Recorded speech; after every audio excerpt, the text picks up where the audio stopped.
So you need to monitor your blood pressure, but that tends to be about it. We don't see some of the suicidal ideation concerns that we do when we start looking at the SSRI. So for that fact, I think that's why you're seeing more and more folks think it's a benefit to add it to the mental health and just one of the mental health treatments. Thank you for tuning in to the Critical Conversations podcast, brought to you by Mind the Frontline. Established in 2023 as a 501c3, Mind the Frontline is your ally in the journey to support those who selflessly safeguard our communities. Their core mission revolves around pioneering innovation in research, education, and overall well-being specifically tailored to healthcare, military, and public service frontline first responders. The Critical Conversation podcast is a dedicated space for police, fire, EMS, allied health workers, dispatchers, air medical, and military personnel, along with their families. Here, we dive into the heart of the matter, tackling essential topics such as mental health strategies, recovery methods, treatment options, the latest research, and professional development opportunities. Before we dive into today's episode on Critical Conversations, we do want to, however, acknowledge the nature of our discussions. Some of the content discussed may be triggering or intense as we explore the challenges and the triumphs within the first responder community. We recognize that these discussions may evoke strong emotions or memories. If you or someone you know is struggling and needs immediate support, we urge you to reach out to your agency's mental health resources or your local peer support group. In time of mental health crisis, you can always contact the National Suicide Prevention Lifeline by phone or via text at 988. Please remember you are never alone and help is always available. At Mind the Frontline, we are more than just a podcast. We are a community committed to fostering resilience within the entire first responder family. So whether you're on the front lines or supporting those who are, we invite you to subscribe, engage, and be a part of this vital mission. To learn more, please visit us at www.mindthefrontline.org. Now let's dive into today's critical conversation. Hey there, heroes and advocates. Chris Matana here, your host and fellow frontline warrior, welcoming you back to another powerful episode of Critical Conversations by Mind the Frontline. I'm your host, Chris Matana, a former firefighter paramedic and president of Mind the Frontline, and we have an informative episode lined up for you today featuring our fellow first responder who brings his knowledge and experience to our topic today as we dive into ketamine therapy for first responders and better understand kind of the science behind ketamine therapy and the treatment of mental health injuries and some of the disorders. Our guest today is actually Michael Caduce, one of my good friends and my buddy. Love him. I've known him for about 6 years ago. We met together at EMS World way back in the day. And, we've always stayed in contact. And he's kind of like my go-to guy when it comes to really diving into some of the pharmacology and the research behind things. Because, as you get to know Mike, or if you already know Michael, he really is a big advocate when it comes to research. And Michael brings a lot of good experience as well. He began his EMS career in Iowa, where he received his EMT certificate from Mercy College of Health and Sciences in 2006. He's worked as a patient care technician while he was obtaining his bachelor's. He also worked for Urbandale Fire Department as a firefighter paramedic for almost 4 years before he went on to become an EMT and paramedic program coordinator for almost 2 years through the University of Iowa. He's also an EMS an EMS educator. And on top of that, he's built out EMT and paramedic curriculum. He's been a part of EMS World. You'll see him at conferences all over. So, I'm really honored to have him on this today.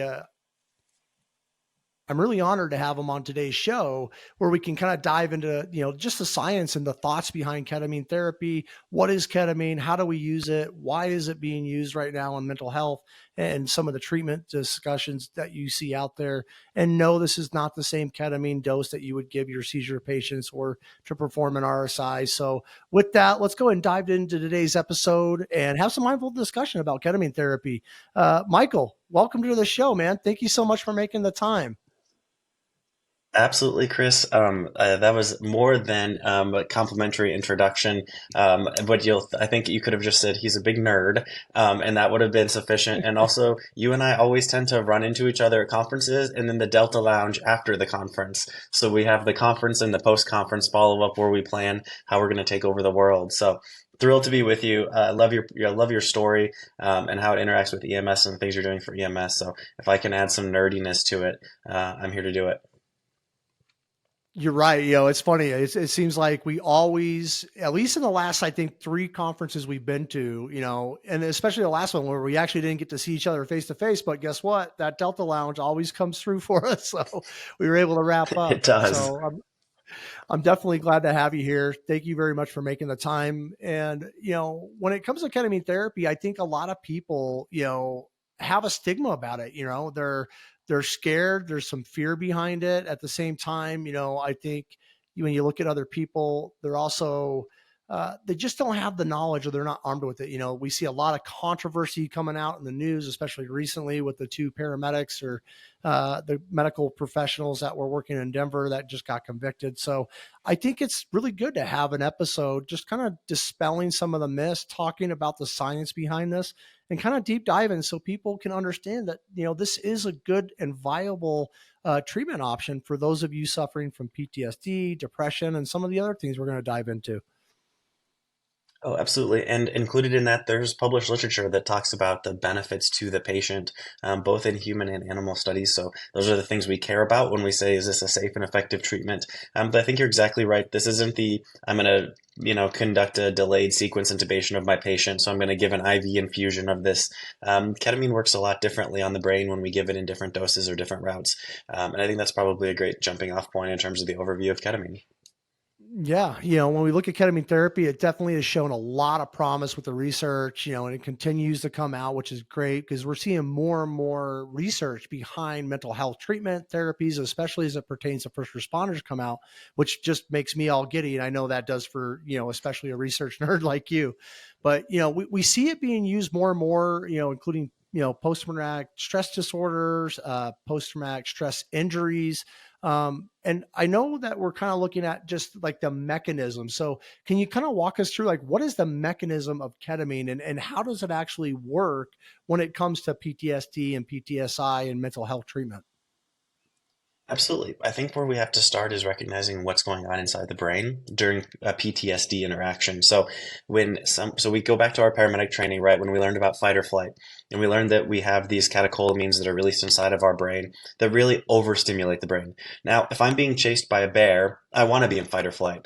I want to get all of those all those corticosteroids flowing in the right direction, getting the blood where it needs to be, and getting me either fighting or flying. And that's good. The problem with that is that's not always good. And in fact, we teach our paramedic students they have to overcome this fight or flight. We've all been in the ambulance when the call updates to a cardiac arrest and all of a sudden the gas pedal gets floored. We're like, whoa, whoa, whoa. We have to overcome that fight or flight response. Well, the fight or flight response that's occurring inside the brain when someone's suffering from post traumatic stress disorder is exactly that. They're in essence reliving the experience, which is triggering the exact same fight or flight response in the brain. One of those, there's actually a couple neurotransmitters that we care about. One of them is serotonin, which actually has a little bit to do with depression, and we'll get into that when we talk about some of the other serotonin uptake inhibitors that we can administer for depression and PTSD. But for ketamine specifically, it has more to do with the glutamate. So this is a neurotransmitter that's released in the body. And the goal with ketamine is it's supposed to help regulate the glutamine response. And the research would say that seems to match. Now, I think it's easy to think like, okay, we're going to sort of control the levels of glutamate inside the body. And that's in essence what ketamine is going to do for us. You could think of this similar to your patient that you're sedating or you're putting into a subconscious or dissociative state.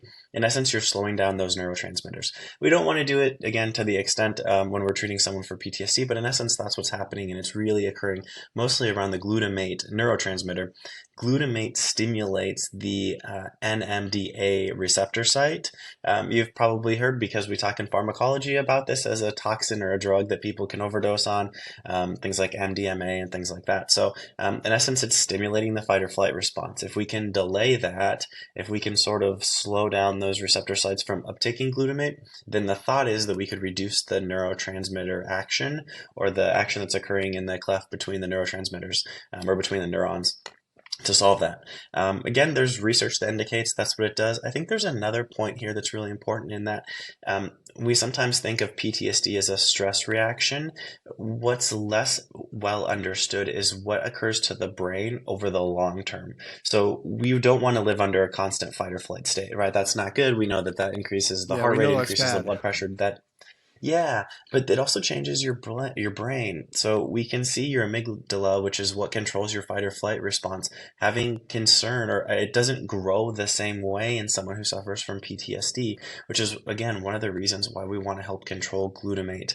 And again, we can do that with ketamine. You can do that with a couple other drugs too. Another thing that we see in people who suffer from PTSD is that the frontal cortex may not develop. Now, it's not necessarily that we have large cohort studies that look at this, but there's thought behind it, and there is some case study that says that we see a smaller frontal cortex. Now, we'll remember from paramedic school or EMT training that the frontal cortex is the decision-making part of the brain. It's the high-level thought, it's the emotion, it's the long division, it's the ability to make those critical decisions, which we would expect to be underdeveloped in someone who's sort of sustaining a fight or flight response. They're much more, there's much more stimulus of the amygdala and the hippocampus. So we can actually see changes in the brain for someone suffering from PTSD. So I think, again, worth noting, it's not just the stress reaction in the moment that concerns us, but we do see physiologic, or I guess it would be anatomy structure changes in the brain for someone who's living with PTSD. Which is what we're going to get into, I think, next when we talk about neuroplasticity. But you're right. Ketamine is,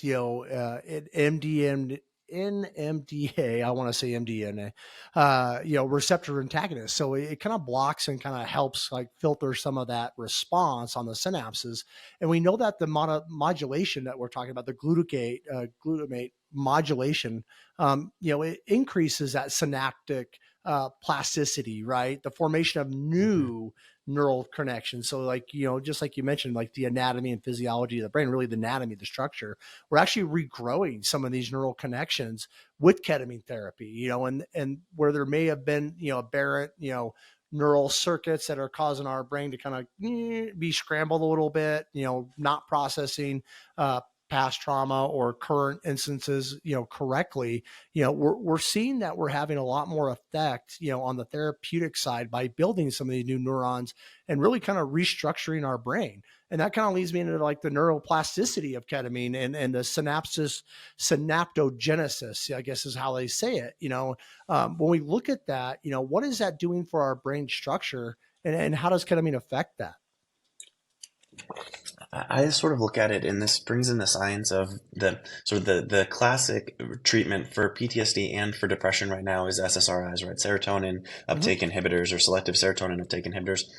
I got The them. the the sort of the classic thought was that someone who was suffering from depression had too little serotonin in the gaps between what we call a cleft, but in the synapses between the neurons.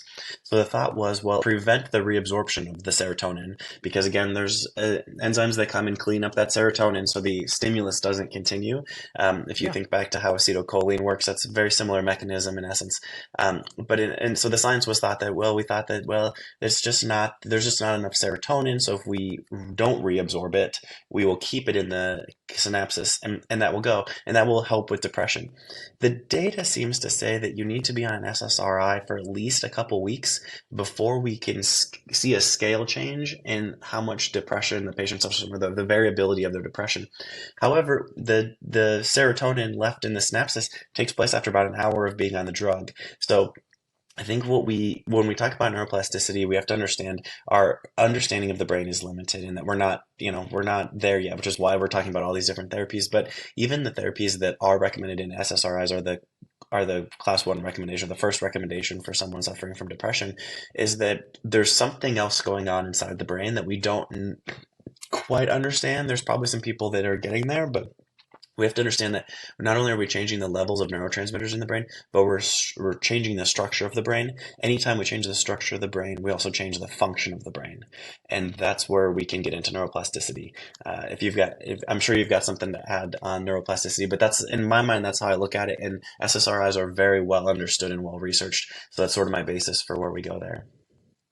Yeah, when we talk about that neurosynaptic cleft, right? This is where a lot of the serotonin, ACH, all this stuff lives, and it enacts or enables or takes away. It's kind of like levers on a machine. We're going to pull this one off, maybe turn this one up. But when we talk about neuroplasticity, it refers really to just the brain's neural connections, and it does promote the promotion of the synaptogenesis is the correct way to say it, which is pretty much the formation of those new, neurons, those new synaptic clefts where we can have more. So we're actually rewiring our brain and essentially, providing new pathways. And we're hoping that those pathways are actually, better than the current ones that we have, because obviously we're in that state of fight or flight, or just kind of mental chaos is what I call it. Things are just kind of out of control. And, by creating new neural pathways and being able to kind of reroute the way things normally go, we're able to hopefully process those things, have the serotonin reuptake, a little bit more effective. And it does kind of provide us with just new ways to regrow our brain. And it's crazy. It's crazy to think about that we can actually adjust the structure of our brain just by using some of these drugs, ketamine being one of those. I wanted to talk a little bit about, the release of, BDNF, or the brain derived neurotropic factor, that ketamine has been associated with, because we do see that it increases the level of that BDNF, which is pretty much a protein, which helps support the growth of all these neurons and new neurosynaptic clefts. Yeah, absolutely. And if you think of, I think sometimes we think of neurotropic factors as like magic fairy dust to a certain point, but all of our organs have this, right? We secrete erythropoietin to make more red blood cells. It's the body doesn't just magically know that we need to do something. Ironically, in patients that suffer from PTSD that goes untreated, we see a decrease in these neurotropic agents. And again, your lung has these agents too, right? Not every cell in the alveoli or alveolar cells. There are support alveolar cells. There are neuroglia cells in the brain that again support the neurons. Their job isn't just to send synapses, but they're really there to support it. And so as we see an increase in those things, now it's probably worth noting that there's other drugs that see an increase in these neurotropic agents as well. But ketamine has sort of demonstrated that. We've seen that for sure in animal models and too. If you're ever really bored on ketamine, you can look at some of the animal models, the mice studies that went in to really looking at whether or not ketamine reduced a stress reaction. It's interesting to look at how we stress mice and then see what their response is to it. But there are well-validated tools to do that. And so we see that in mice, we see that in people. So to me, those things tell me that we have another pathway here. This may not be the only pathway, and I think we know that in the mind. The other thing I was going to add in too, I think it's interesting. We see this in patients. So I think sometimes we're like, regrowing neurons. We've sort of grown up thinking that that's not the brain doesn't regrow. It does, in fact. It sort of supports itself. But we see this in patients that suffer from post-traumatic or from traumatic brain injuries. They too sometimes have to regenerate neural pathways. We see this in concussions as well. Concussion is really a stretching of the neurons, and there's a ton of great literature out there on how we can measure football players using the geospatial sensors in their mouth guard to actually model what the brain looks like during a concussion. But in essence, we're stretching the neurons. We're probably not breaking all of those connections. You can in a severe concussion, but we have to give time. And this is why after a concussion, you're supposed to have like rest, like a substantial rest, not like I'm going to go to school and then just take a nap. It's like you shouldn't Take a do week much off, go as to we the let those. beach, put your toes in the sand. Yeah, stay in bed even. That's what allows those neurons to sort of not necessarily regrow, but heal would be a better way to think of it. We're seeing the same thing, just as your skin and your epidermis can scar, and it's a change in cell type. It goes from, a simple cuboidal cell to something else, a squamous cell or something. Takes me back to cell bio, but that's what a scar is in essence. You can have these things in other tissue. You can have these types of tissues in your brain as well, where you have to reroute a pathway. So I think as we sort of think in our mind of this is really developing technology or developing science is maybe a better way to say it, these things are occurring and it is in fact possible. And the body secretes a hormone or a neurotransmitter, if you will, to help support regrowing these connections. It's not unusual for this to happen. This happens as we develop too, right? As our brain is developing, growing in mass, it's also building new connections. And I think that's incredibly important to recognize as healthcare providers that the brain doesn't stop growing. In fact, it continues to support itself and continues to make more connections. And I think that's important, right? Because, we can actually fix what's wrong with us. I think a lot of people, especially, me, when I got into my dark periods, and I know a lot of people who may be depressed or suffering from PTSD and are listening to this, if you feel like I'm never going to get better, there's no, treatment for me, there really is. And you can actually take control, through using ketamine therapy or SSRIs or the myriad of treatment options that we're finding that are available out there that are becoming more and more mainstream, maybe not off label so much anymore. But we do look at like ketamine and its effect with the BDNF, because it does allow us to repair and cause the growth of those new neurons, but it also causes a reduction in what we call the DMN, the default mode network, which is kind of when you think about your mind wandering and just, your thinking kind of process, overactivity of DMN has absolutely been kind of linked directly to conditions like PTSD, TBIs, PTSI. And so we do see that by being on ketamine therapy, it actually kind of reduces a little bit of that overstimulus, right? So we're able to think a little bit clearer. We're able to kind of calm down some of that mind wandering or that over hyperstimulated kind of thought process that we have, which has been great, because it does help reduce, when you think about it, like when we talk about the DMN, it reduces those intrusive thoughts. So when people are like, hey, I'm getting these intrusive thoughts or triggers, is, those nightmares, those flashbacks, things like that, ketamine therapy actually reduces that because it kind of, it suppresses that overactivity of the DMN. I think that's important. And I think one of the other things to add to that is when we're dosing it for someone with PTSD, we're giving, we're not dosing it in a structure that's going to like cause that subconscious, like, deprivation. I think this is one of the, we can give it in a sort of, there was a word I was reading online and I can't remember what it is now, but there's a way we can dose it so you still like, maintain most of your general function. You can drive, you can eat, you can do all of those things, which is, I think, different than what we oftentimes think in EMS when we think ketamine. There was one study liked that compared midazolam and ketamine use for treating PTSD, and it's a lot harder to dose the midazolam and still let have someone be able to carry out their Be daily living functional. tasks and things like that. Yeah, exactly. So by being able to to dose the ketamine and microdosing is not the right word, but in essence we're giving sort of and subtherapeutic is not the right word either, because in essence you're getting a therapeutic impact. It's just not the therapeutic impact we sometimes think in EMS. So I think once we get to this level of sublingual treatment or inhalation treatment, we see a lot different response of the body than being able to just go on. And I think that's one of the other benefits to ketamine here over things like TCAs.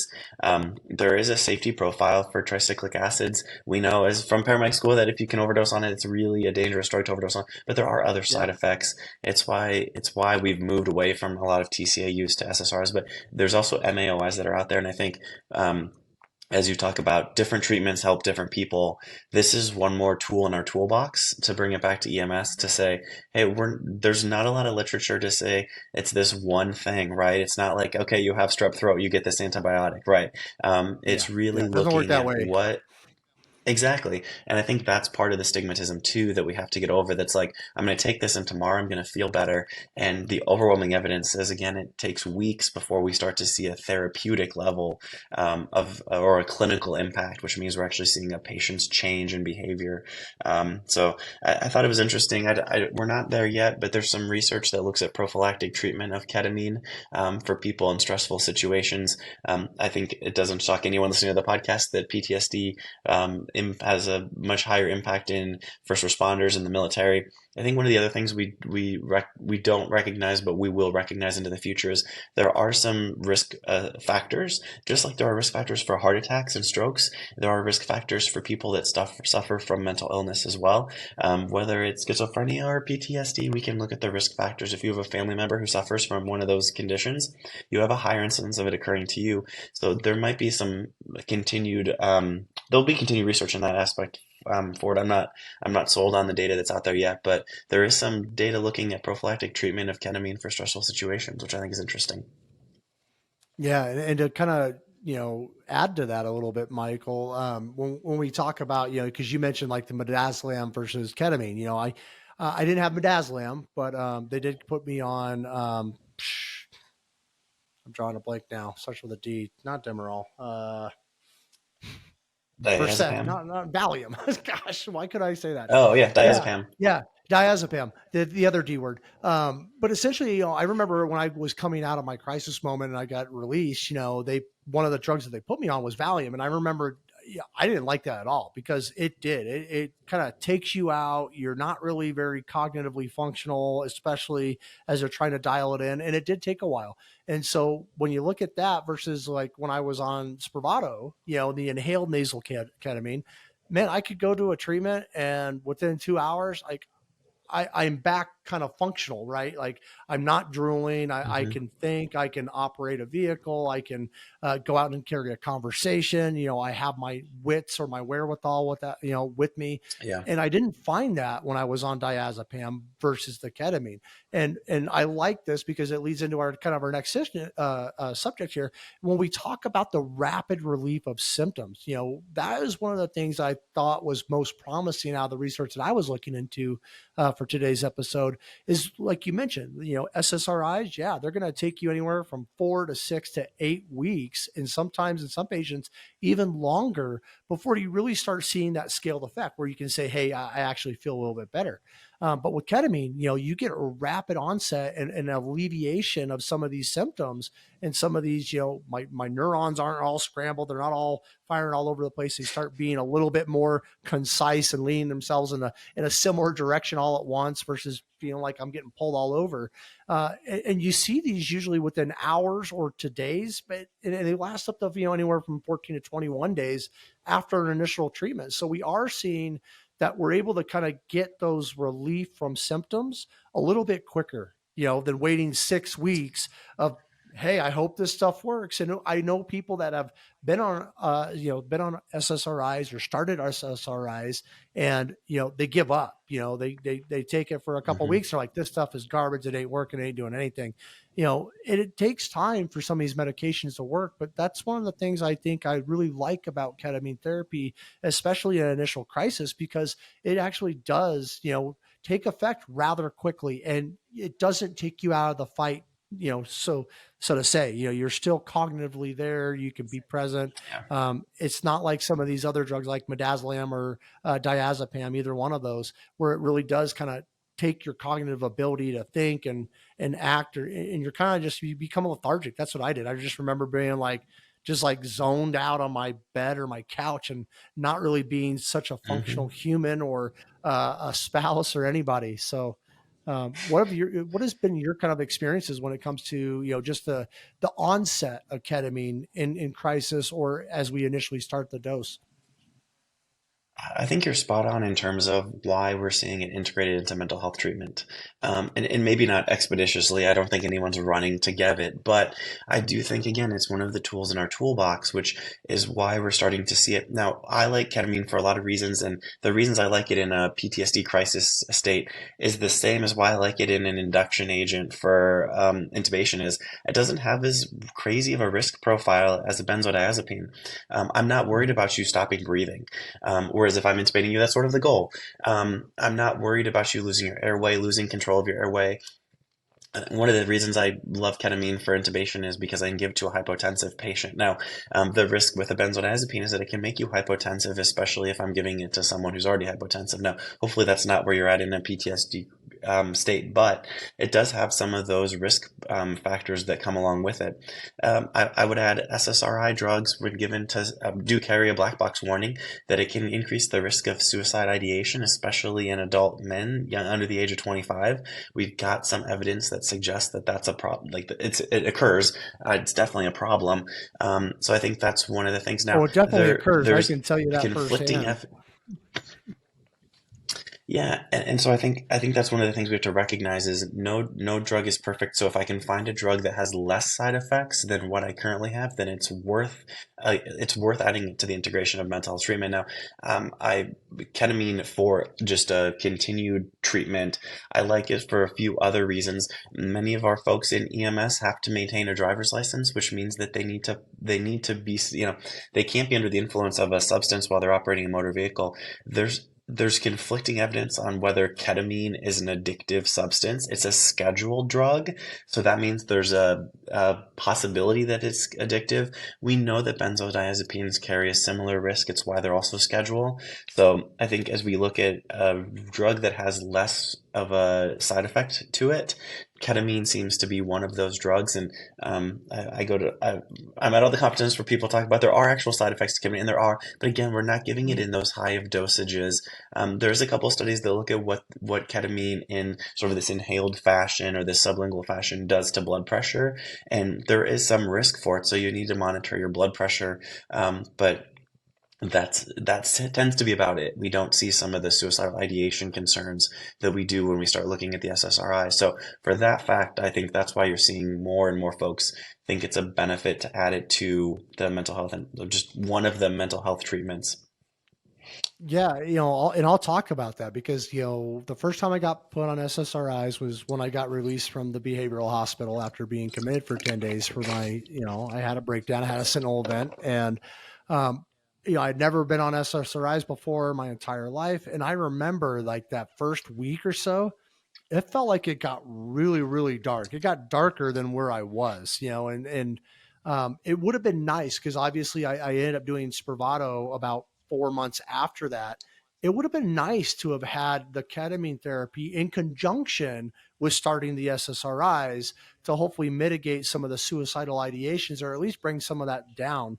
I do still, I'm still on an SSRI. Eventually, you kind of get over that hump, but I can actually speak to yes, the suicidal ideations or the SIs absolutely went through the roof while I was starting that, at least for the first week or two, I would say. And if I would have, and I don't know because I haven't personally done it, but I can look at the studies and how they support it. Having ketamine in conjunction with starting SSRI, would hopefully I would help, I would hope say, mitigate some of those SI occurrences and allows kind of some, it could be used as a bridge to SSRIs. It could also be used as long-term maintenance. We've done both of them. I don't think, it's important to know that like, while this ketamine therapy does show promise, it definitely is not a one size fit all solution. Like you mentioned, if you have a history of hypertension, that's something that they monitored. I took my blood pressure before I started treatment, and I would take my blood pressure again an hour into treatment, and they would take it one more time before I went home just to make sure. And in my experience, I never saw my blood pressure move really. It didn't negatively affect me, but I also don't have hypertension. I'm usually physically active. So my blood pressure usually is running low anyway. So high for me might be 120 because I usually hover, around a 105 systolic, but we also look at it, when we talk about ketamine therapy, whether it be infusion, sublingual, inhaled, this is all done, under the guise and supervision of a healthcare provider. There's different methods, which we're going to get into later on the show, but just understand that this is a tool and an adjunct. It's not a one size fit all. It's not a cure all by itself. It takes a lot of things in conjunction, but it is absolutely a tool. I think more and more providers need to be, aware of, especially those providers or who might be in crisis or know someone who is in crisis, because I can tell you from my own personal experience, I really wish I would have gotten on that ketamine therapy a little bit sooner. And we can talk about some of the roadblocks as we get into the show, but I have found some phenomenal results out of that, and using Spravato and using inhaled nasal ketamine therapy.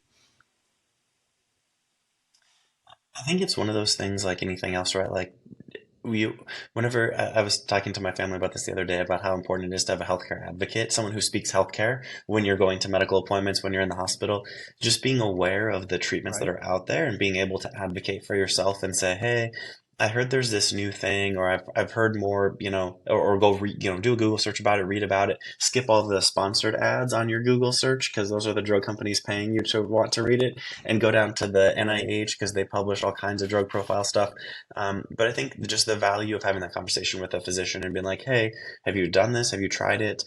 There's a little bit out there that looks at can we use ketamine and benzodiazepines or ketamine and SSRI drugs together. There seems to be a lot more on SSRI drugs and ketamine than there is benzodiazepines. But again, I think part of it is where are you in your PTSD treatment, right? Is this for a routine usage or a daily use, or is this treating someone in crisis? I think when we treat someone in crisis, we're looking much more at the physiologic symptoms or the manifestation of the disease. It's the treatment on the daily basis where we're seeing, again, it's a tool in the toolbox. It's one of the things that you have at your disposal that may, and I think we get excited when anything is new and shiny. When you get a new car, you're the same way. Like it's new, it's shiny, it's the greatest thing ever. I think we're fluctuating with ketamine for some of the new conditions, right? When it first came out, it was the best drug for everything. And now we're starting to see where there are some benefits that there are some times I don't want to use it, but there are some times where this may be used for routine use. And we still think it's pretty shiny and new. And thus it gets me excited about it. But as we start to do more data analysis on how it works and interacts with other drugs, I think we'll see that. I also think we'll get to see more evidence as this is used to treat chronic conditions rather than just a one-time use. We'll get to learn a little bit more about its addictive properties as well, and better explore whether or not that's a concern. Yeah, and I really do hope they really start coming out with some research to see if we can start doing, like you mentioned, like the sublingual, hopefully, in a more modifiable dose where we don't need to actually go into a healthcare treatment center or a behavioral health center or a ketamine center or whatever you want to call them to get this treatment. Yeah, I do think there is the ability to have, use this drug, use ketamine as more of a maintenance and long term, just so like we do SSRIs.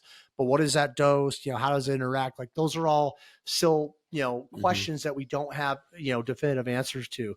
But we do understand a little bit of the science as far as ketamine as a therapeutic, intervention, and it is a good tool. It has gained more and more attention as a potential treatment for a lot of or I would say a myriad of mental health conditions, not just PTSD. We're seeing it being able to be used for anxiety, obviously depression as well. That's especially drug resistant depression, which is what I got diagnosed with, and finally I was able to utilize and take advantage of that tool and get on Spravato, the inhaled ketamine version of that's what it is.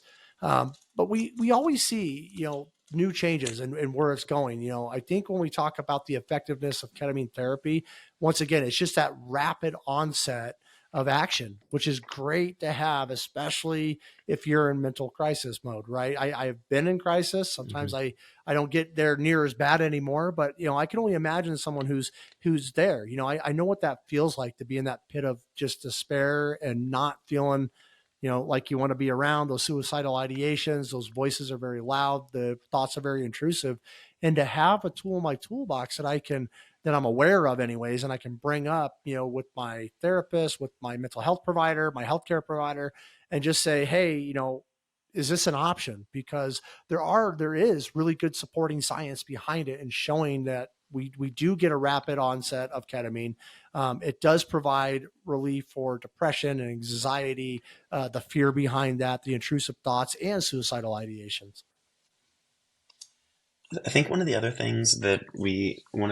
and maybe this leads us into a bit of some of the stigmas of ketamine use, but sometimes we worry when a drug gets a new route of administration. And inhaled routes are one that I think we don't do a lot with in EMS, though ironically, they use things like Penthrox in Australia for pain relief, and it's just an inhaled medication. It works quite well. But we worry that like, oh, an inhaled medication isn't going to be as effective. Is it going to work? Ironically, I mean, it's what we use for anesthesia all the time. They can administer gas, you breathe it in, it crosses your alveolar capillary membranes, it gets into the bloodstream. The nice part is the half-life on those are usually a lot quicker than something if we're going, intravenously or even orally, then it takes the half life on those drugs is going to be longer. But I think that's one of the other things to think about. And as we talk, in essence, it's a bit of aromatherapy, right? You're inhaling something and it's causing effects. But we can even do this with alcohol preps. There's a couple of really good studies that have demonstrated inhaling a couple or, in essence, you take enough big deep breaths of an alcohol prep that it reduces nausea, and it's about as effective as ondansetron, as Zofran. So Yeah. I think sometimes we think I've like, used it. well, I know that is works. this I've is used this it for some of my patients. right? Oh It's yeah, like the what, absolutely. and that's how you're like one of those jujitsu medics, because you're giving Zofran and everybody else Hmm. like Zofran. I'm like, if they feel nauseated, like Zofran works great when you're not feeling sick to your stomach already. It's more like prophylactically, but once you're there and you feel like you're gonna go and upchuck or lose your dinner, man, for me it's Benadryl, Zofran, and here's some alcohol preps under your nose. So Absolutely. we know that route works. It's a good route. It's quick. It's easy. It's on. It doesn't go through Hmm. first pass of the liver, so we're not breaking so down. So the bioavailability is a lot shorter with inhaled versus intravenous, and even sublingual has a shorter half life. And it's a lot easier to control, right? If I'm inhaling something and I'm starting to have a negative reaction, I just stop inhaling it, right? It's not like, well, shoot, it's in your GI tract at this point in time, so we can't pull it back. And I've had patients before on nitro that they start to get all lightheaded and dizzy, and we're like, okay, cool, spit it out from under your tongue, right? So we're at least going to Yeah. slow down the dosing structure. So I think that's one of the stigmas that I oftentimes see is when we add a new route, it's like, oh, well, is this going to be as effective? Is it going to work as well? The inhaled route's well researched and well studied, and we as clinicians really have to be sort of on the forefront of that. Where there's a I don't know where it is in the trial phase right now, but TXA is looking at like it may come out as an EpiPen, where it's just an IM injection of and the in essence it might work a little bit better, but at least it's going to work the same as what it does IV. And what a better way to give it in an austere environment than with an EpiPen rather than having to start an IV and give it that way. So I think sometimes we have to get over ourselves when we start talking about new medications and new routes of medications. When the research is there to suggest that it's effective, right? We want that research to be there. We want it to get there. We want it to be effective and safe. But sometimes we have to get out of our own way on that front. Yeah, I mean, it would be nice if they eventually come out with like a ketamine pen or something like that for a crisis, or like I said, maybe it's not an over the counter, but it's prescribed, sublingual that I could have on hand. Where, hey, if I start really Yeah. having some SIs or something like that, but we do know, and that's kind of where I got not diagnosed. I got diagnosed with treatment resistant depression because I had tried three other medications for depression, and neither one of them really had good effect. And so that was one of the criteria in order for my health insurance to finally sign off on it. So we do Hmm. know that we are seeing ketamine being utilized in depression, and it shows really good promise, especially where other medications have not worked. And I can only imagine, at least for my feeling, when I know what depression feels like. It does not feel good by any means. I don't think anybody who has, had a bout of depression really says, "Hey, that was a fun time." Nobody really wants to go back to that place. But we do see, with treatment resistant depression and ketamine, it's quick, it's on, and at least for me, I almost felt like my after my first treatment, within a couple of hours, like I was looking at life a whole different. Like it finally had. The only way I could equate to this, unless you've ever done ketamine therapy, is if you are cold, think about that as being depressed. When that sun comes up in the morning and it starts hitting your skin, you start feeling that sunlight and warm, and you're like, ah, that's kind of what it felt like. I finally felt like I could look at things a little bit more happier. And it wasn't weeks, it was literally in minutes to an hour, that I was feeling a lot better about myself where I was. And I can tell you, like, the reduction of my suicidal ideations and the suicidal thoughts absolutely started to subside.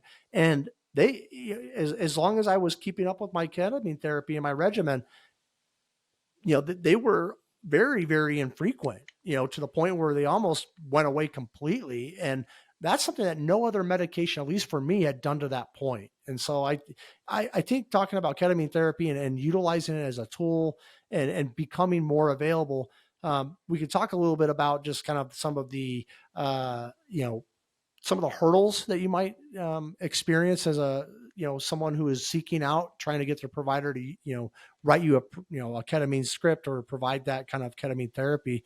But when it comes to treatment resistant depression, when it comes to suicidal ideations, fear, anxiety, all of that stuff, there's so much good promise with this drug out there.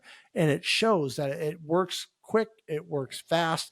It doesn't have a lot of the negative drug profile effects that you would find in midazolam or your benzos and things like that. And so, especially your TCAs. But we look at it typically, how is this administered when we talk about ketamine therapy? What are my options, Mike? I think your story is incredibly important as well. That there are people, everyone out there is learning in their own experience, right?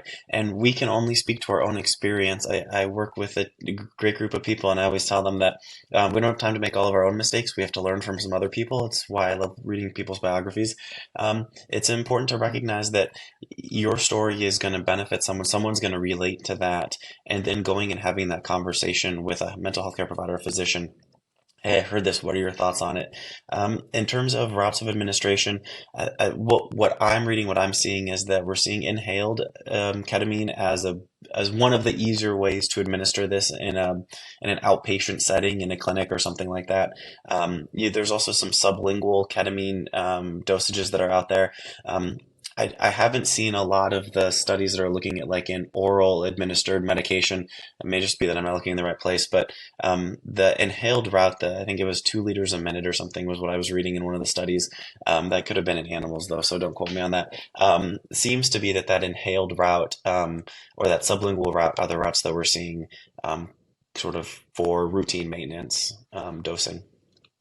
Yeah, and I got turned on to ketamine therapy from my one of my former partners who also was struggling, going through his own kind of journey of recovery and, from mental health, injury, and he turned me on to it, and he was doing the IV, and I was like, man, I don't want to go in and just get stuck every time because I know exactly what that does over time to my veins, and so. That's where I was initially hesitant. But when I learned about Spravato, which is the inhaled nasal ketamine, it's extremely easy, folks. It's not hard.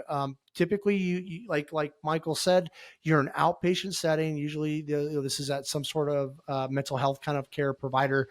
For me, it was a nurse practitioner that specialized in first responder trauma that I found, and I came in. They kind of go over it. You get the pamphlet and stuff like that, and they send you home with a little trainer. And it reminds me of like Flonase or anything like that you would use. Really, it's just Hmm. like Afrin, like you just squirt it up your nose. And so you practice with this little trainer that, click, and you're supposed to, at the same time. And really, when it came time to my first session, it was very easy because they actually give you 3 doses. So my dose was 81 milligrams times 3, and they would do it every 5 minutes. So they would come in every 5 minutes. They would take it out of the package. It's administered by a nurse or a paramedic, and you basically hold it and you just, you know, inhale in and squirt it and let it go, and full send. It was very, very easy. There was no fear, like I'm not getting poked, and that, like, just the IV portion was a mental kind of barrier for me to seek out ketamine therapy Hmm. because I was like, I like ketamine, I heard good things, but I don't want to get stuck every time I go in.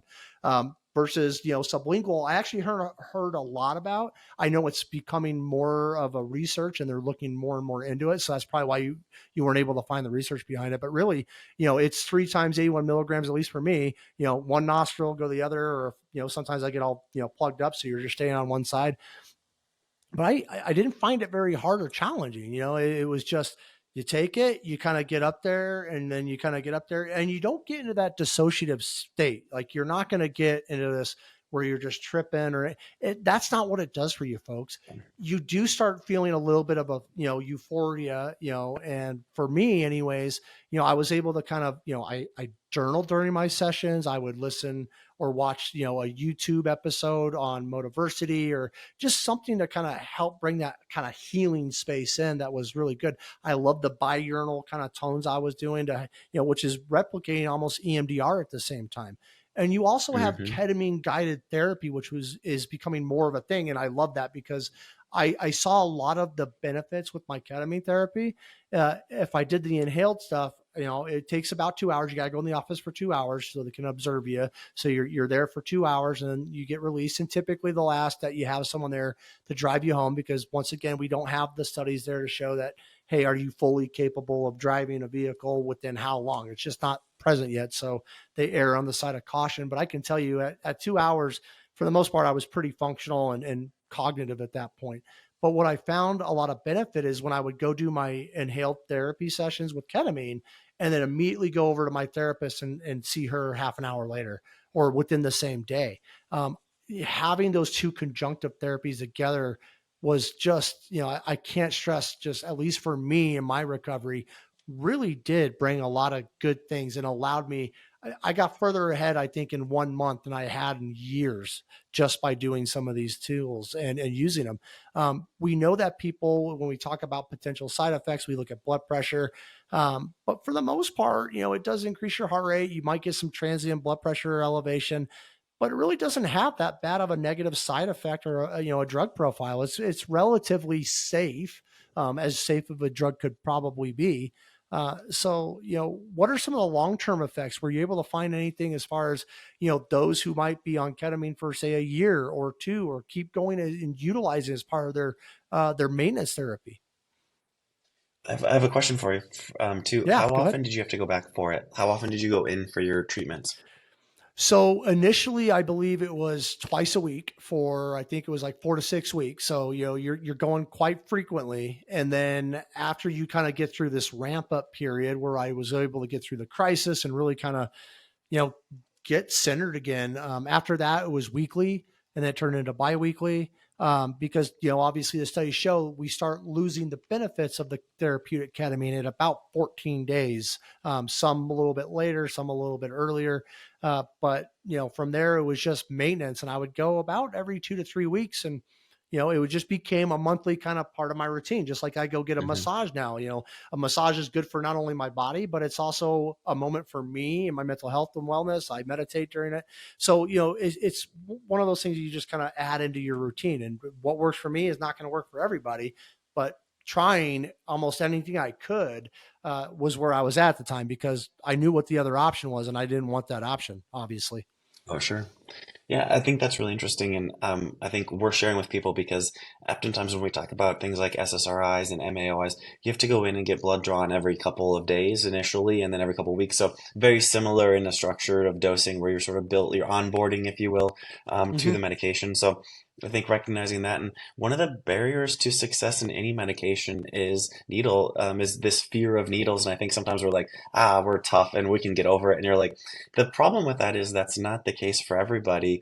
We're even seeing this with diabetics, and some of the problems with poor maintenance of insulin levels is due to the shots that they have to routinely give. It's why we're seeing technology that just gets rid of the needle completely and is just a little thing under the skin, Mm-hmm. that routinely does it. So anytime we can eliminate a barrier to a therapy adaptation or adoption, we like it. So I think that's good in terms of long term benefits. I think what we continue to see is, again, the PTSD symptoms and the physiology is what's impacting the brain, right? So shrinking of the frontal cortex, some increase in some of the brainstem. That's the stuff that we don't want.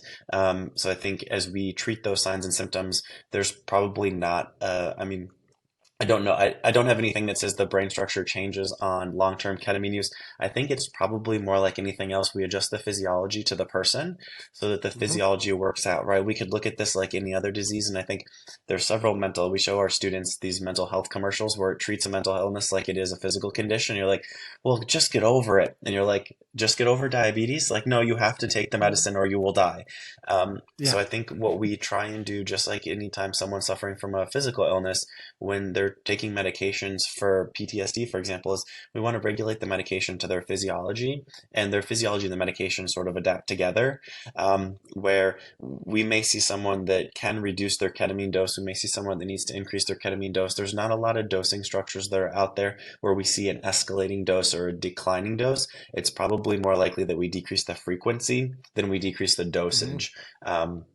That, to be honest with you, that's how a lot of I mean, that's how things like even Advair work. You maybe just don't need to, if it's a corticosteroid, so you're going to take it every day, but if you have some really bad side effects, you can reduce it to every other day, things like that. So I have a feeling that's likely where we'll go with ketamine, similar to your experience, is that we decrease the frequency rather than the dosing structure. But hey, if we can get you a medication that you only have to spend a couple hours every 2 weeks doing, it's exactly like what you said. It's a massage, it's a chiropractic visit, it's anything else that we go in and we focus on our wellness for. Even, it's a long gym session. The therapeutic benefits of going to the gym have been well documented. So I would put it in that same category as anything else. Yeah, it was great, and what I would go to say is, because I stayed on ketamine for about, I want to say 8 to 10 months, I can't remember, and eventually I no longer needed it. Right, I assess everything that I do. But and I don't have any research to back this. All I have is the science behind what the drug does, right?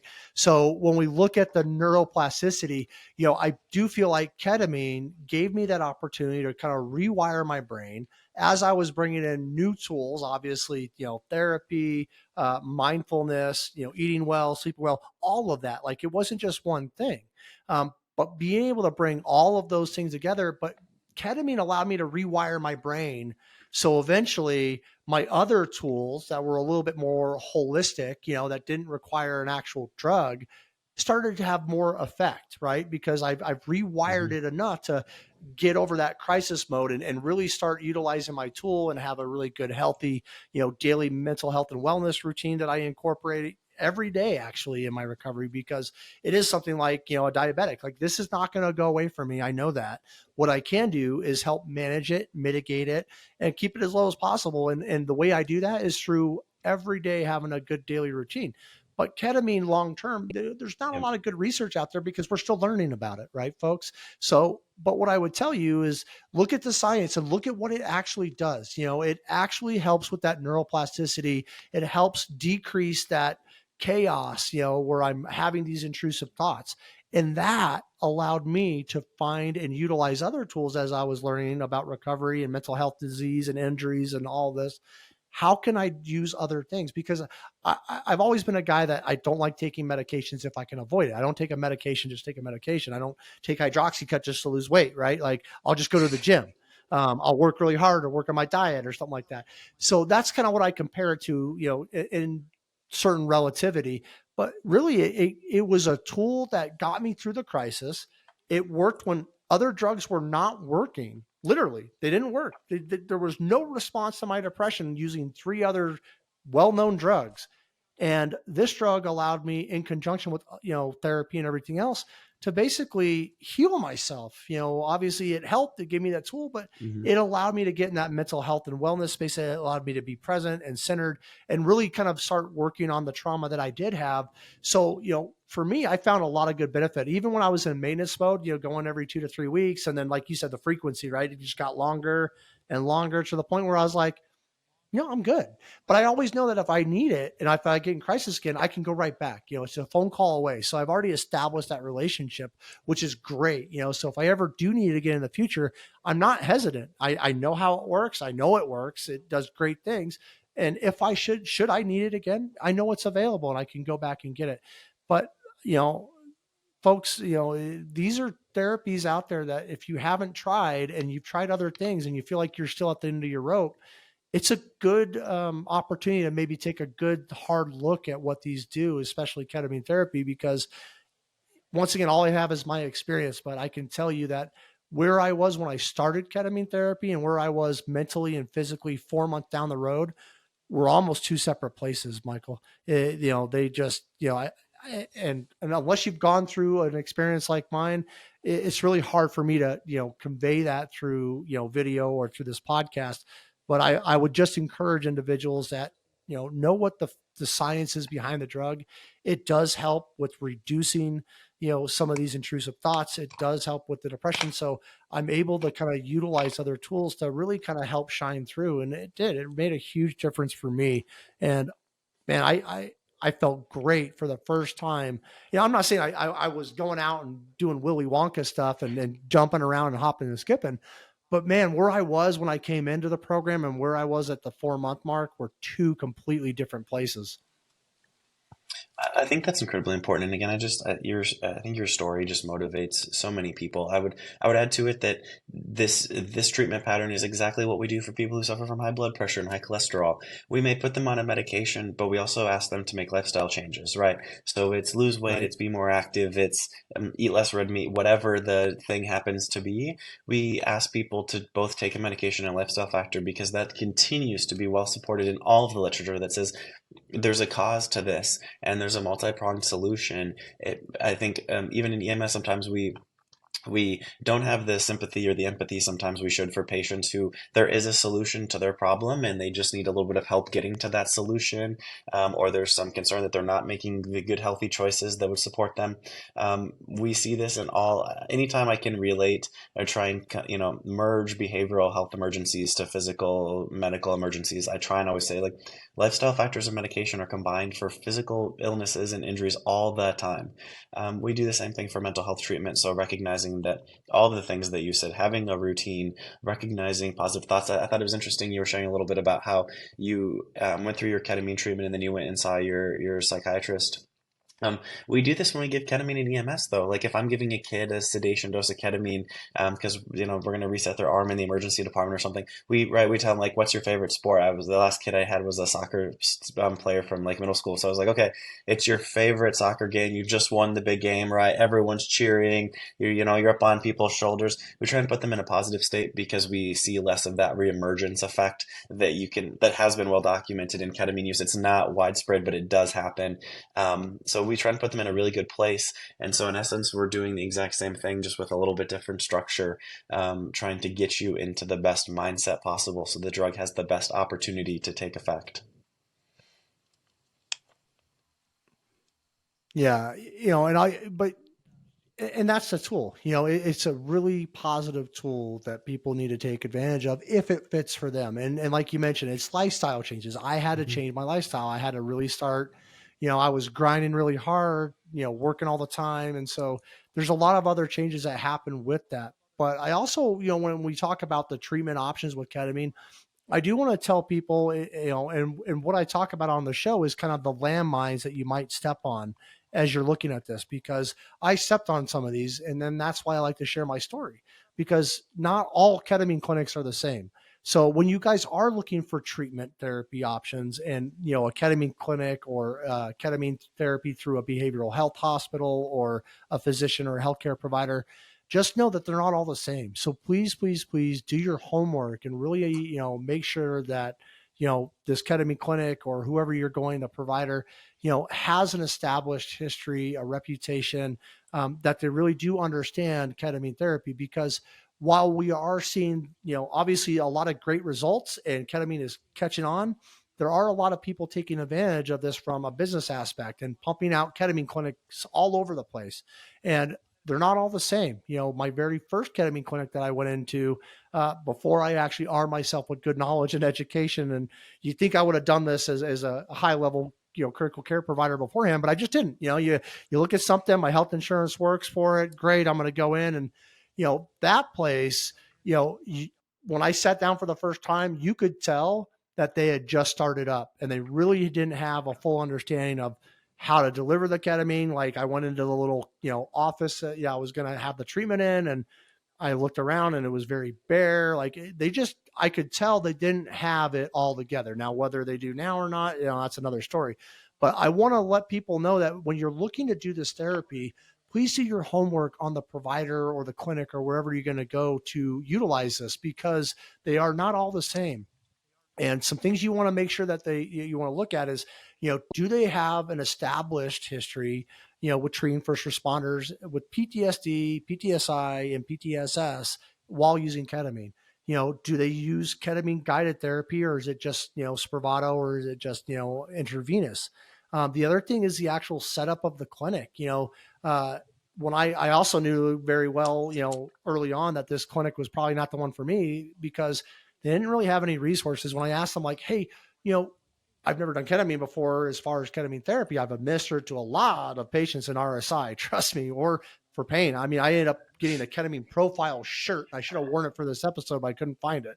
Um, but essentially, when I went in, they didn't have any resources to help prepare me for the session, right? So, hey, what should I be doing the day of? What should I do before I get here? What should I be doing afterwards? For them, it was just, they looked at me as just like a dollar sign, right? You come in, you get this treatment, you pay us, and you leave. That's all they really cared about. When I find a really good ketamine clinic and provider, They had resources, they had pamphlets. When I said, hey, what do I need to do before I come in here? Hey, make sure you're staying off your screen, turn off social media, try to be present, right? Really try to start being introspectively. And we really encourage, after your treatment, because they didn't provide, ketamine guided therapy with a therapist. They recommended, hey, try to have, and that's who gave me this idea to go into my therapist afterwards. It wasn't the other place. It was this place that actually was a little bit more established, had a better understanding. And they gave me the resource. They also said, hey, when you're done, try to get outside, try to have good conversations, journaling, writing ideas down and things like that when you're in the session. So they actually had a little bit more to provide. Sometimes with ketamine therapy, you're going to get some sort of nasty nasal drip, just like with Afrin and things like that. So, they provide like, blow pops and suckers and things like that to kind of help mitigate that. So it really told me that this clinic really understood kind of ketamine therapy and what they were getting into. And I gave them some really good feedback, obviously, as a first responder, because I wanted to help others behind me, and where they could actually, continue to expand upon some of these things that they're doing. But, I just want people to understand you might step on a landmine if you don't do your homework and find yourself in one of these bear clinics where they just hand you the drug, put it up your nose and leave. And you're like, well, what do I do next? Like, do I just sit here or, and so really kind of be aware of some of those pitfalls that you might run into. But, I think when we talk about ketamine, and how it has been integrated into more and more mental health treatment plans, ketamine therapy has been explored and integrated into modern day medicine and treatment for a lot of individuals, especially with PTSD and PTSI. It does have some off label uses and stuff like that, but, I do think there's a lot of benefit to what we're doing and just integrating it in as an integrated mental health plan, right? It's not just one thing. I really would love to see, the data as it starts coming out. Maybe you got some of that, Michael, with, the combination of, SSRIs and ketamine therapy at the same time. If there's any studies that, show a synergistic effect or a negative effect. But, I do think if we can integrate, ketamine therapy, especially in the crisis stage, I really didn't like the fact that I had to basically prove to my health insurance that I failed these other three medications and now I need ketamine, when we have studies that show specifically that, if I'm in crisis, that ketamine is a really good go-to option compared to these other three drugs they try to put me on at first. Yeah, I think a couple really good take-home points there is find a trusted healthcare provider. You may not like the first one, right? Like I think we've all had a primary care doctor where we're like, yeah, we're just not clicking. We don't have similar lived experiences, which is oftentimes how we build trust in the healthcare system. And so if you try to clinic, a doctor, a physician's office that you don't like, don't be afraid to try another one that meets your expectations. I think if we were having this conversation 5 years ago, we'd struggle to say, are there clinics that specialize in first responders, military members, and things? We've come a long way from that. The Department of Defense has pumped a ton of resources into this. I can't remember what the organization was. I think it's the Americans. Psychology Association, APA. They have a searchable database on their website. You can search by treatment philosophies. You can search by insurance providers, search by zip code. You can do all of those things and filter to find someone who specializes with first responders. And that's a searchable field in their database. Because I was playing around with it the other day and I was like, oh, this is really unique as a treatment option. So find somebody that understands the lived experience that we have as first responders. It's a lot easier to build that rapport, that trust, and then be a lot more confident in your treatment plan. So, yeah, I think the sky's the limit in terms of research and where we go from here. We're starting to see more and more research come out on ketamine. There are some ethical considerations and some stigmatisms that are still out there. I think that will take, I mean, there's stigmatisms on statin drugs, and those have been around for 40 years and are incredibly safe. So I think as we continue to move forward, taking the advice of a trusted healthcare provider and recognizing that there are tools that are out there to help, is the first of many steps. Yeah, and I like how you put that. And that is a great resource, by the way. We have it on the Mind the Frontline resource page because once again, as I step on these landmines, I try to help others not step on the same mine behind me. Hopefully trying to clear some minds as we go. But essentially, ask a partner if what, like I found out about ketamine was through a former partner. They brought it up, and I think as we as first responders have these more transparent and candid conversations around mental health, especially what are you doing? Because I don't think we share enough as first responders about like, yeah, we, let alone do we want to share that we're suffering, right? But we don't go, hey, I'm suffering, but I got better or I'm getting better and this is what I've done. We don't do enough of that. And I think, taking advantage, just like, if I was going to go buy a car, I would ask, somebody like, hey, where did you have a good experience, right? Hmm. Same thing with any of these treatments. Try to ask some of your coworkers. I think we need to encourage more conversation. And, if you're able to kind of take away the ego and really kind of be vulnerable, which takes two, those are very large steps in some people's eyes, but for me, I'm always vulnerable now because I have found that I get more resources or I get more help or I get the answers that I need instead of really just suffering in silence the whole time. So we have to talk about this. And you mentioned navigating some of the stigmas and some of the misconceptions about ketamine. Some people, when I told them I was doing ketamine, like I'm not going to throw her under a bus, but my mother-in-law, Barb, love you, Barb. But she basically, when I said I was doing ketamine therapy, she's like, "Oh, isn't that like a party drug, or isn't that for animals?" So a lot of people just don't really have all the information. But I've heard it like, "Hey, you're on ketamine. Like, are you going to a rave later?" Woo, woo, woo. No, I'm not. Like, this actually does work, folks, and it does amazing stuff. And I also just think about the stigma of people just saying, you know, as soon as I say I'm doing ketamine therapy to anybody in the medical first responder space, that has any sort of, been following mental health in the last, 5 years, they probably understand that I probably have a mental health disorder or an injury of some sort. And I need to be okay with saying, yeah, I do. And it's okay because guess what? A lot of us do. And the studies back that. I just am the only one Oh over yeah. here saying, Oh yeah, yeah. that's me. It's okay. And but I also look at maybe some of the lack of the regulation and just people being concerned of using it as an off-label use, given that it is a Schedule 3 controlled substance, and it is still subject to a lot of strict oversight. Like, I had to go get the drug through a pharmacy. It had to get delivered to my healthcare provider. They had to administer it to me, in step doses. So there is a lot of misconception around ketamine therapy and how it's administered. And really, especially with the inhaled nasal ketamine, because that's all the experience I have with ketamine therapy. It really is an easy lift, I would say. And it is a very good, viable treatment option for those of you who uh, have depression resistant, depression or treatment resistant depression, or if you are in crisis, like I want to see like, the use of maybe ketamine therapy and any EMDR in crisis, because we know they both kind of work in crisis mode. But I'm always looking at like, how can we, affect essentially a code save quicker, right? We know that high quality Hmm. CPR, giving, oxygenation early, getting an epi on board back in the day, and now we're kind of changing our train of thought.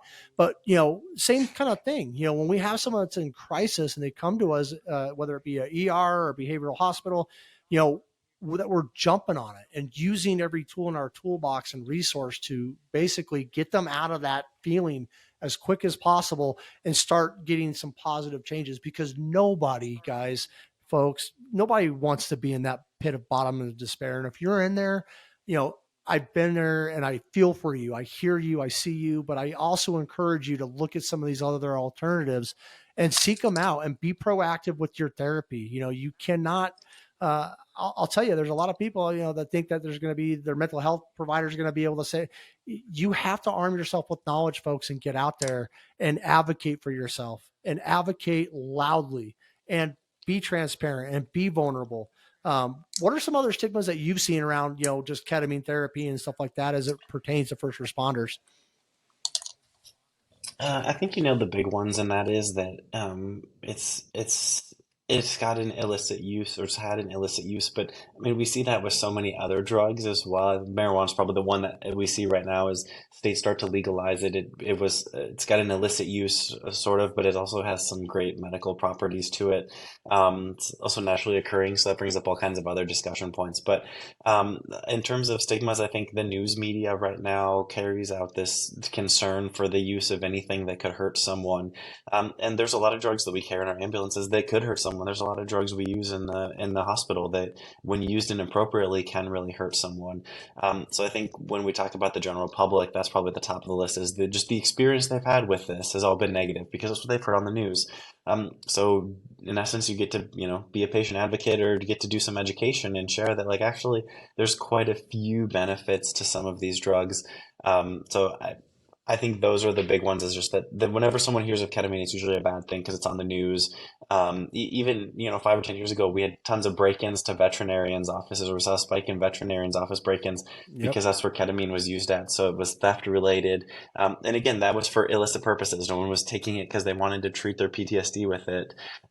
So I think those facets are the things that we have to overcome. But I don't think that's different than anything else. I think sometimes we see the I should say sometimes we see the same thing with Zoloft, right? And that's, an SSRI. So you tell someone you're on Zoloft, and all of a sudden it comes with the stigma that, oh, it's for mental health, and you've got a mental health disorder. And you're like, again, anytime I can bridge mental health and physical health together and say, like, look, the manifestations of a mental health emergency are almost the exact same as a physical health emergency. You can see a heart rate change, you can see a blood pressure change, you can see a respiratory rate change.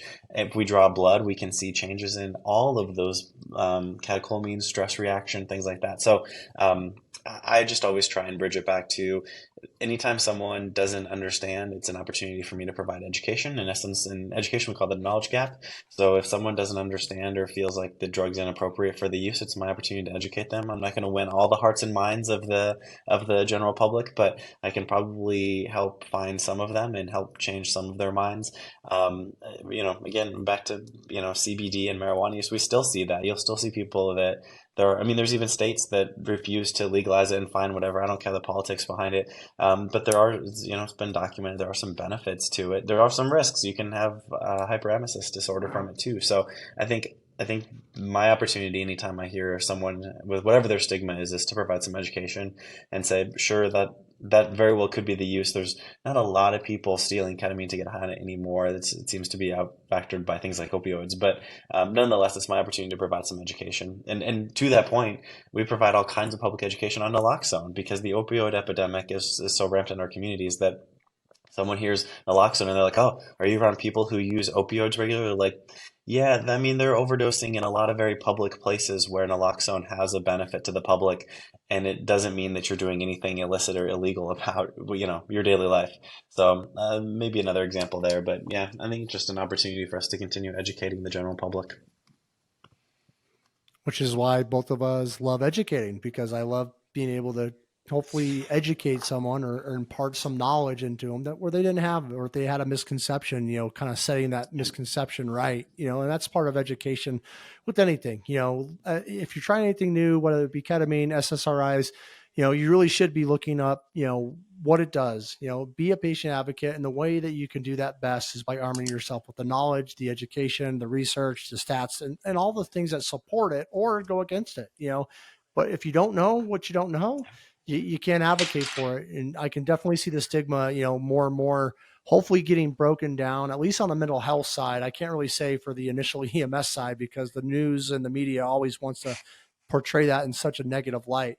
But when we look at the future direction of ketamine therapy, guys, as we kind of wrap up today's show, we are seeing that the ketamine therapy and treatment for PTSD and first responders continue to evolve. There's several ethical considerations for the future as this new therapy is emerging. I think it's important to approach any therapeutic intervention with some of a comprehensive understanding, which is education, right? And then just kind of really looking, behind some of the keys, kind of thoughts behind that. When we talk about, looking towards the future, I'm hoping that we start getting a little bit more standardized protocols when it comes to, the crisis and intervention kind of side of it. Hey, if someone comes in, and this is where I really love the research, I'm hoping with Mind the Frontline, we can start doing some of our own IRBs and things like that. But we want to be able to understand, like, if I can get this into a protocol where if someone comes in and they're experiencing a mental health crisis, they're having suicidal ideations, they're bouncing off the wall, they're depressed, the anxiety, the fear, they're triggered. I know what that feels like, folks. And the quicker you can get me out of that, I wouldn't be able to thank you enough. I'd say, here, take all my money, because it's worth my life. And that's really what we're talking about right here. It's life or death. Either you have the option to utilize a tool that will hopefully get you better, or you don't take advantage of it because of stigma or misconceptions, or maybe it isn't a drug that works for you and we need to look at another alternative. But I do hope that we start seeing, established national protocols when we use this. I hope that the consistency of the research continues to come out and support this, and especially the long-term effects or the long-term success is what I want to call it, because we do understand a lot more of ketamine therapy now than we did even 6 months, even 5 years ago. And it's been in practice for a long time. It's just becoming more and more frequent. So I think we only look at all of that as far as the future of ketamine therapy. I think it's got a bright light. I really am interested to see, hopefully they can get to a point where I don't need to go. And I'm interested to also see, because I know that there's money behind this, right? And so anytime there's money behind something, nobody wants to make it readily available. They want to control it. And so I do hope that eventually we can see a use where it's just like me taking my Zoloft every morning, or it's just like me taking my low dose psilocybin mushrooms or my THC, because I do have a medical cannabis card. I utilize a lot of different resources based on what I need. And those always are adjusting as I get better or as I learn new tools or new things.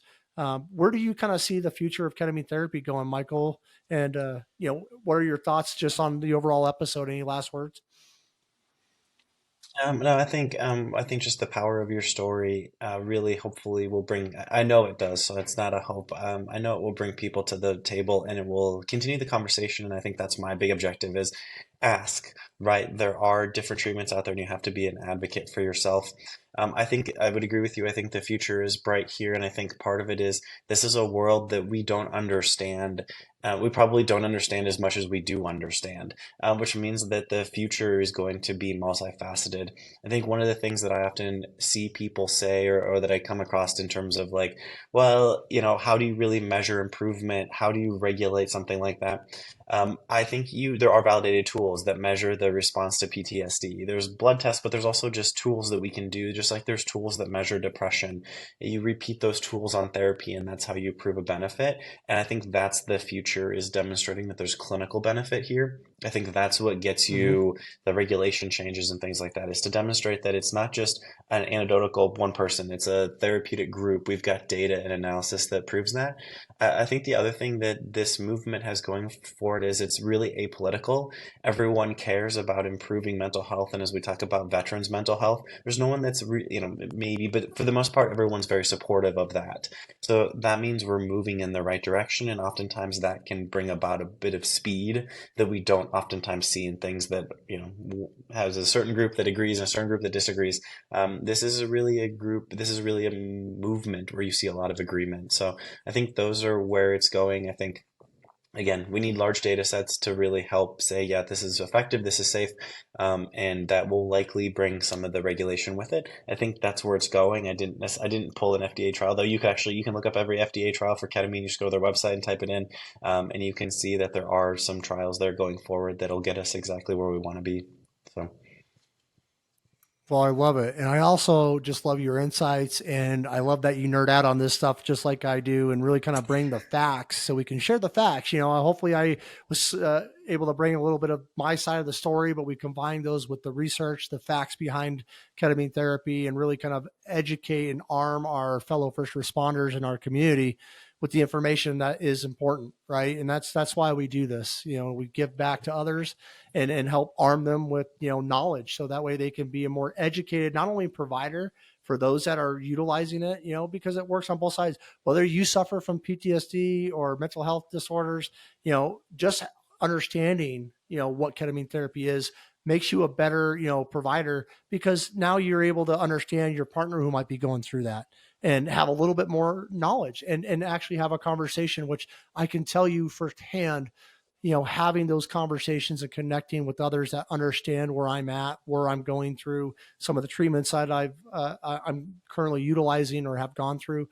It really does make a difference for someone who is in recovery or in crisis. And I can't encourage that enough, is just communication, buddy checks, and having these raw kind of candid discussions. It should be no different than me having Yep. a conversation with my partner about lidocaine or epinephrine and cardiac arrest or any of that stuff. We got to break down some of those stigmas that have been placed before us, and we are doing that. We're smashing the crap out of it, doing episodes like this, and I love it. So with that, let's go ahead and wrap up today's show. Thank you all for joining us with another enlightening episode of the Critical Conversations by Mind the Frontline. We want to extend a heartfelt gratitude to Michael Caduce and coming on the show. Thank you so much, brother. I really appreciate it. And for everybody else, together, let's work on this. Let's continue these critical conversations so we can build a stronger, more resilient first responder family. I thank you guys all for being a part of Critical Conversations by Mind the Frontline. And until next time, take care, stay strong, and mind the front line. To our dedicated listeners, thank you again for joining us on this critical journey.